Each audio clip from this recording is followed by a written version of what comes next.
रात भी अच्छी होगी, मंजर भी अच्छा होगा। सदा दूसरों के साथ अच्छा कर, तेरे साथ भी सब कुछ अच्छा होगा। नमस्कार दोस्तों, मैं भव्या आज फिर प्रस्तुत हूँ आप लोगों के सामने एक प्रेरक सी कहानी लेकर।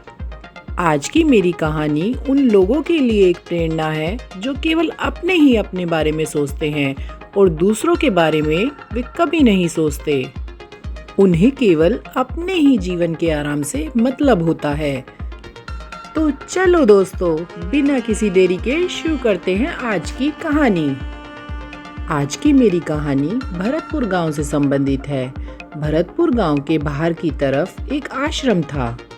उस आश्रम में बहुत से शिष्य शिक्षा ग्रहण करते थे और उस आश्रम की दूर दूर तक ख्याति विख्यात थी।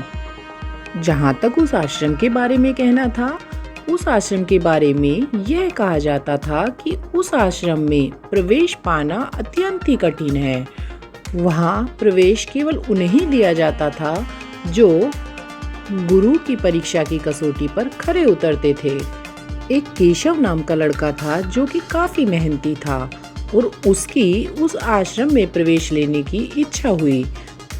तो केशव अपने घर से आश्रम की ओर चल दिया और जब वह आश्रम में पहुंचा तो गुरुजी ने उससे कहा कि जब तुम हमारी परीक्षा की कसौटी पर खरे उतरोगे तभी हम तुम्हें इस आश्रम में दाखिल करेंगे। केशव सहर्षि तैयार हो गया।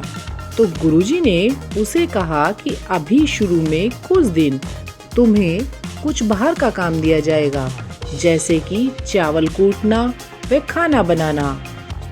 केशव सहर्षि तैयार हो गया क्योंकि उसके मन में शिक्षा प्राप्त करने की जो लगन उत्पन्न हुई थी, उस ज्ञान को प्राप्त करने के लिए उसे हर काम करने में कोई भी आपत्ति नहीं थी। तो वह तैयार हो गया।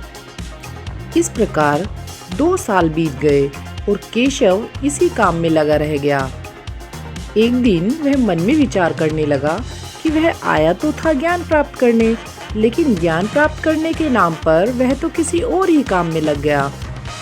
अब गुरुजी भी काफी वृद्ध हो चले थे, तो उन्हें अपना उत्तराधिकारी का चुनाव करना था।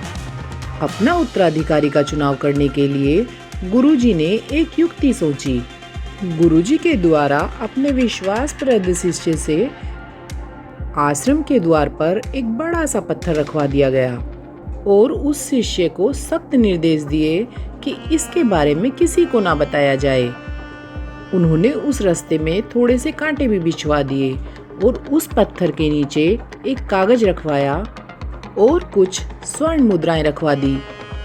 उधर दूसरी ओर सभी शिष्य बड़े जोर शोर से अपने अध्ययन में लगे हुए थे, क्योंकि उनका मानना था कि गुरुजी आज उनसे उनके अध्ययन के विषय में कुछ पूछेंगे, तभी वे अपने उत्तराधिकारी का चुनाव करेंगे।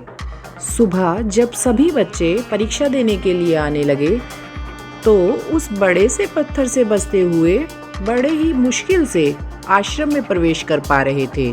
लेकिन धीरे धीरे सभी शिष्य आश्रम के अंदर आ चुके थे।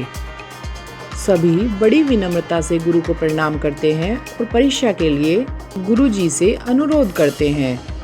गुरुजी सभी शिष्यों को बैठने का आदेश देते हैं और उन्हें कुछ प्रश्न हल करने के लिए देते हैं।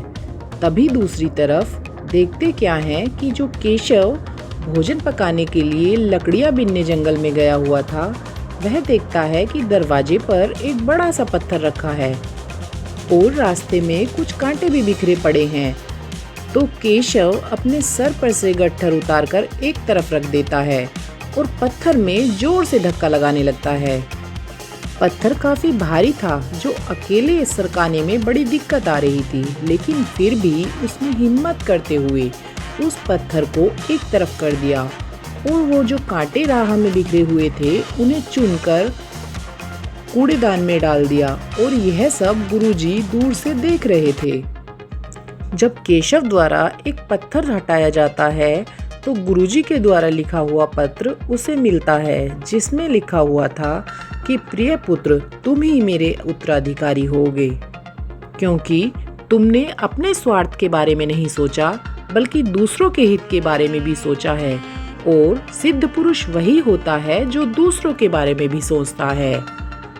और जो वह स्वर्ण मुद्राएं थी वे केशव के लिए इनाम थी, क्योंकि उसने दूसरों का भला किया तो भगवान ने उसका भला कर दिया। तो देखा दोस्तों, हमें केवल अपने ही हित के विषय में नहीं सोचना चाहिए, बल्कि सबके हित के बारे में सोचना चाहिए। यदि हम दूसरों के हित के बारे में सोचते हैं तो भगवान भी हमारे लिए काफ़ी अच्छा करते हैं। तो दोस्तों, इसी बात के साथ मैं अपनी कहानी को विराम देना चाहूँगी कि बेशक हर दिन अच्छा नहीं होता, लेकिन हर दिन कुछ ना कुछ अच्छा जरूर होता है। तो अब अपनी दोस्त भव्या को इजाज़त दीजिए, फिर मिलते हैं एक अच्छी सी प्रेरक कहानी के साथ। मेरे चैनल को लाइक, शेयर और सब्सक्राइब करना ना भूलें। धन्यवाद।